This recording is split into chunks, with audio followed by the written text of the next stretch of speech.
নির্বাচনের আগে সংস্কার দরকার বলে মনে করছে জামায়াতে ইসলাম। দলটি বলছে, পুরাতন নিয়মে নির্বাচন মানে আবার ফ্যাসিস্টকে ফিরিয়ে আনা। জাতীয় ঐকমত্য কমিশনে যেসব বিষয়ে রাজনৈতিক দলগুলো একমত হয়েছে তার আইনি ভিত্তির দাবিও জানিয়েছে দলটি। আরেফিন শাওনের রিপোর্ট।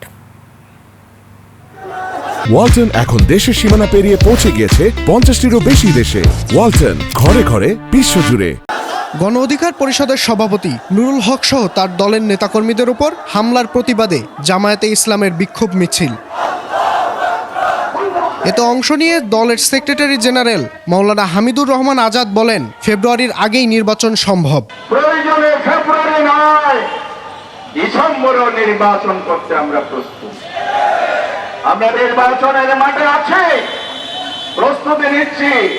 যে 84টি জায়গা নিয়ে ঐকমত্য কমিশনে রক্ত হয়েছে, এগুলোর সম্মিলিত ভাবে সকল দলের ঐকমত থাকুক বা নাই থাকুক, যে 84তে হয়েছে সেটার উপর জুলাই সনদ রচনা করুন। তবে পুরাতন নির্বাচনী ব্যবস্থা নিয়ে আপত্তি করে জামায়াতে ইসলামীর এই নেতা। পুরানো আইনে, পুরানো পলিটিক্যাল সিস্টেমে নির্বাচন ব্যবস্থাপনায় সুষ্ঠু নির্বাচন হবে না, হবে না, হবে না।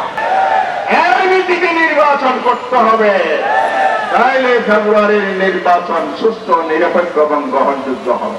নুরুল হক নুরুর ওপর হামলার নিন্দা জানান তিনি। দোষীদের গ্রেপ্তার এবং তাদের আইনের আওতায় এনে শাস্তি দেওয়ার জন্য দাবি জানাই। আরেফিন শাওন, 21 টেলিভিশন, ঢাকা। আমরা